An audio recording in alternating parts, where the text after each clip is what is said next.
Hello students, तो स्वागत आप सभी का डीएस क्लासेस यूट्यूब चैनल में। तो डियर स्टूडेंट्स, आज के सेशन में हम डिस्कस करेंगे HPLT टेट संपूर्ण हिंदी सीरीज़ का एक तरफा टॉपिक हिंदी साहित्य का इतिहास। तो इस टॉपिक के हम डिस्कस करेंगे 300 प्लस मोस्ट इम्पॉर्टेंट क्वेश्चन। तो जो भी स्टूडेंट्स हमारे इस चैनल पे आज नए आए हैं तो चैनल को सब्सक्राइब कीजिएगा और बेल आइकन को प्रेस कीजिएगा ताकि हमारी वीडियोज़ की नोटिफिकेशन आप सभी तक सबसे पहले पहुँच सकें। और जो भी स्टूडेंट्स हमें रेगुलर फॉलो कर रहे हैं आप सभी से रिक्वेस्ट है वीडियो को साथ साथ शेयर कीजिएगा। तो कंटिन्यू कर लेते हैं आज के सेशन को।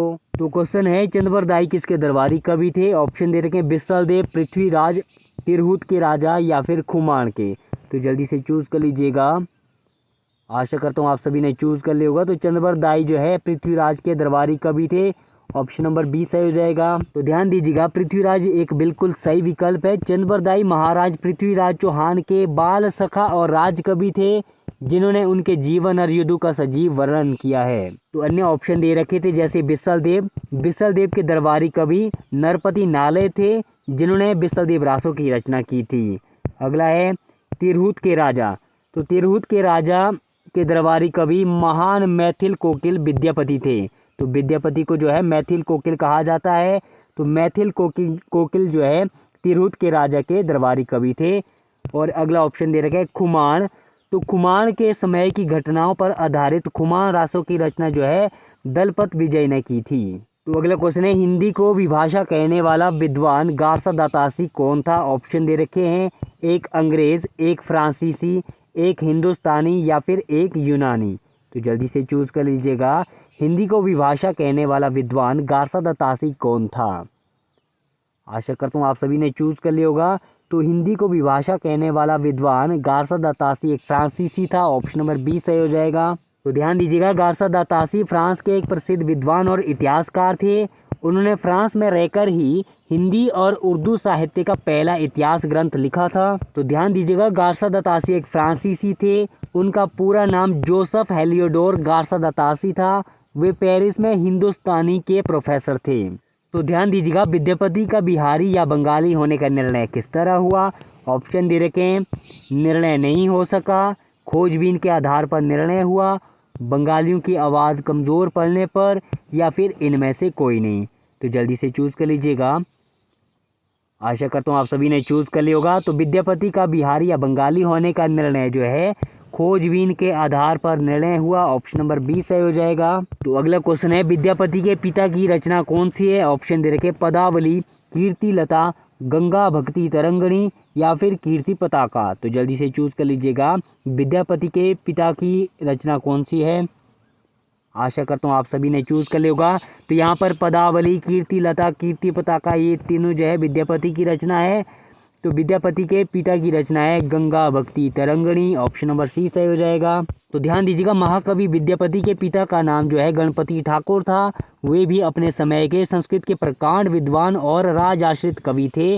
उन्होंने जो है गंगा भक्ति तरंगिणी नामक प्रसिद्ध ग्रंथ की रचना की थी। तो ध्यान दीजिएगा, पदावली विद्यापति की सबसे प्रसिद्ध रचना है और कीर्ति लता विद्यापति द्वारा अवहट भाषा में रचित एक ऐतिहासिक प्रशस्ति काव्य है।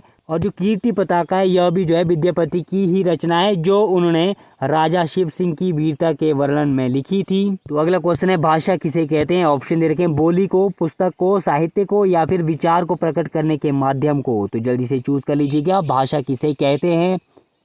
आशा करता हूँ आप सभी ने चूज कर लिया होगा। तो भाषा कहते हैं भाई विचारों को प्रकट करने के माध्यम को। ऑप्शन नंबर डी सही हो जाएगा। तो अगला क्वेश्चन है, आदिकालीन कवियों ने अपने काव्य में किसकी महत्ता का वर्णन किया है? ऑप्शन दे रखे हैं, ब्रह्मा की, आश्रयदाताओं की, व्यक्ति की या फिर वीरों की। तो जल्दी से चूज कर लीजिएगा। आशा करता हूँ आप सभी ने चूज कर लिया होगा। तो आदिकालीन कवियों ने अपने काव्य में जो है आश्रयदाताओं की महत्ता का वर्णन किया है। ऑप्शन नंबर 20 सही हो जाएगा। तो ध्यान दीजिएगा, आदिकाल के अधिकांश कवि विशेषकर चारण और भाट कवि जो है राजाओं के दरबार में रहते थे। उनकी आजीविका और सम्मान पूरी तरह जो है उनके राजाओं पर निर्भर था।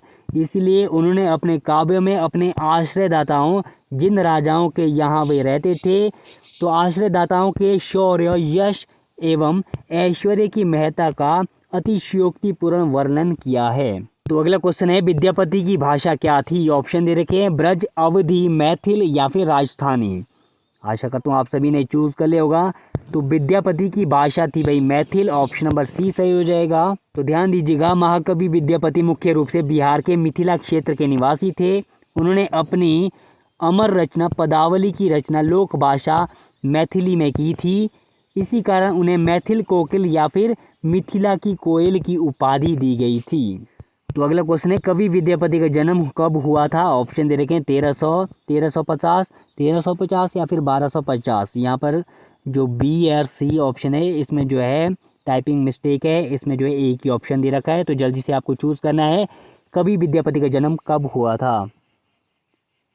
आशा करता हूँ आप सभी ने चूज कर लिया होगा। तो कवि विद्यापति का जन्म हुआ था 1350 में। तो option number B and C both जो है राइट आंसर हो जाएंगे। तो अगला क्वेश्चन है, सिद्धों की संख्या कितनी मानी गई है? ऑप्शन दे रखे हैं 84, 80, 50 या फिर 100।